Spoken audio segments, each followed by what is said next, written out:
earlier this year, Deere announced it would be moving part of its production line from the Dubuque John Deere works to Mexico. The CEO of John Deere just dropped a huge bombshell after Trump's criticism and a threat against a decision they believed was best for their company.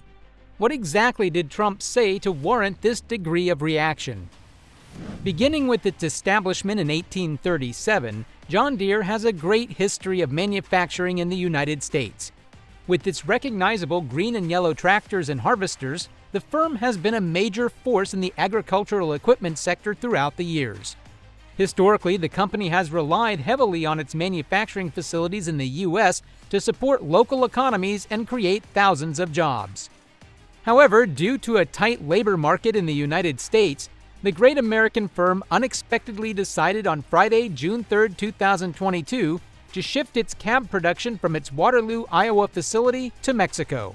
This decision marked a dramatic deviation from the company's long-standing custom.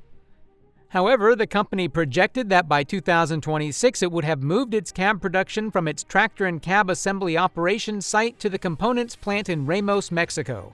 But what exactly will be the effect of this epic decision on its American workforce? John Deere's decision to relocate has had a major economic influence on the United States. Over 600 employees at the company's plants in Illinois and Iowa will be laid off, with significant reductions occurring at the East Moline, Davenport, and Dubuque locations.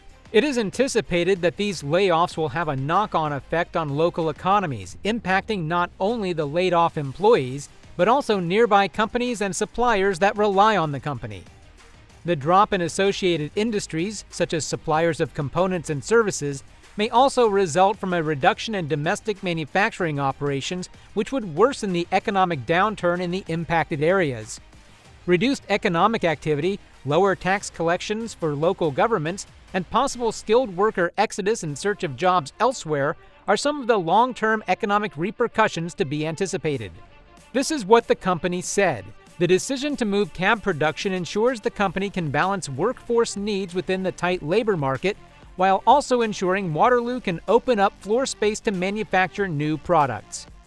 But before we go ahead, wouldn't you like to know the reason behind this tough call? The company explained the reason behind its decision by stating that a severe labor scarcity is driving wage rise and raising expenses for American manufacturers who are already facing inflationary pressures. Furthermore, in its most recent quarterly reports, Deere failed to meet Wall Street revenue projections and reported difficulties in obtaining parts for its heavy machinery, which caused a 14% decline in share price. In addition, Deere made a solid profit outlook for the entire year, offset by remarks that supply chain problems had put many of the machines it planned to sell on hold.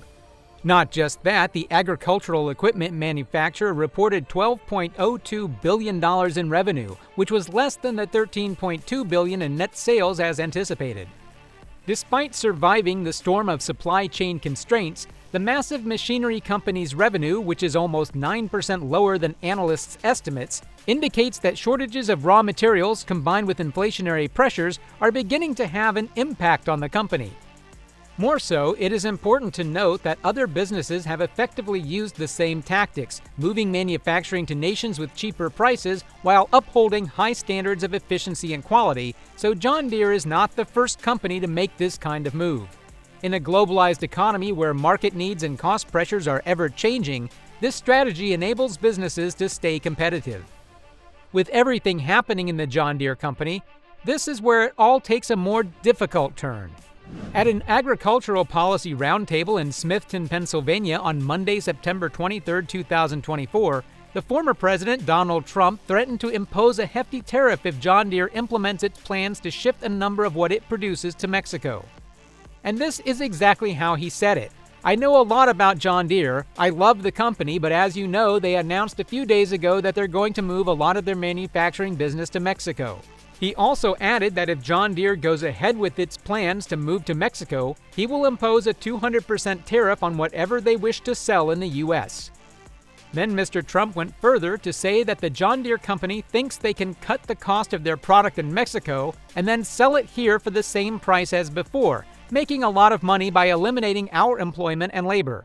He went one step further and threatened to impose the same 200% charge on any company that followed suit. The John Deere company didn't hesitate to respond to Mr. Trump's claims, officially rejecting his assertions that his tariff threats preserved American jobs, calling them wholly untrue.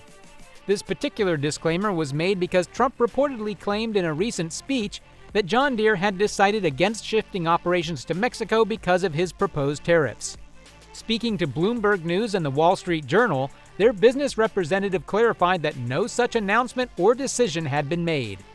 Also, during an interview with the Economic Club of Chicago, Trump made a statement that was presented as a win for American jobs. He boasted that after he threatened to stop the heavy machinery company's sales in the United States, they had retracted their intentions to build plants in Mexico. They announced about a year ago they're probably not going to build the plants. I kept the jobs here. Nevertheless, neither company news releases nor recent news pieces provided any confirmation of these assertions. In addition, the Trump campaign did not respond to questions with evidence to back up this assertion. The claim is the most recent of the former president's string of contentious statements. Also, fact-checkers found that Trump made at least 19 inaccurate claims throughout his campaign period, including falsehoods on immigration statistics and the Capitol rioting on January 6th. Not only that, inflation rates of both his and President Joe Biden's governments were similarly misrepresented by him. Similarly, several studies have consistently demonstrated that tariffs, especially those imposed by Trump, harm American consumers and businesses more than their intended targets, despite his claims that economic protectionism benefits American workers. According to a CBS study, importers, not foreign businesses, usually pay the price of tariffs, which raises the cost of common commodities. Despite Trump's insistence that his tariffs brought in hundreds of billions of dollars from China alone, the majority of those expenses were borne by American businesses and consumers, not Chinese, according to many findings by the Congressional Research Service. Additionally, a number of experts contend that Trump's tariffs fell short of his pledge to restore manufacturing jobs. For instance, aluminum and steel tariffs resulted in price increases that hurt American industries more than they helped, according to research from the Peterson Institute for International Economics. Much more, with no indication that it will stop production moves, John Deere, whose name Trump mentioned in his recent statements, has persisted in its global expansion strategy, not minding Mr. Trump's threats. These false claims are not a thing of today. Trump frequently portrays decisive action in his narrative, but the facts have always revealed otherwise. It is simple to refute his claim that no previous president has placed taxes on Chinese goods, as it is obvious that since 1789, import duties have been in effect, and recent administrations, including Barack Obama's, have added more levies when needed. Moreover, it is more difficult to determine where the ultimate economic cost of tariffs lie. There's a high probability that the U.S. consumer would be the one to shoulder the financial burden if the U.S. importing company raised the retail prices of the product. However, it is argued that the U.S. importing company will bear the economic burden in the form of decreased earnings if it decides to absorb the expense of the tax itself and chooses not to pass it on. Alternatively, it is also possible that foreign exporters might have to lower their wholesale prices with respect to the value of the tariff in order to retain their U.S. customers. In that case, the exporting company would see decreased profits as a result of the tariff. Theoretically, all three situations are plausible. However, economic analyses of the effects of the new tariffs that Trump implemented during his first term in office, which ran from 2017 to 2020, indicated that the U.S. consumers ultimately bore the majority of the financial burden. It is undoubtedly a hard decision for either John Deere or Mr. Trump, considering the effect it will have on the citizens of the U.S.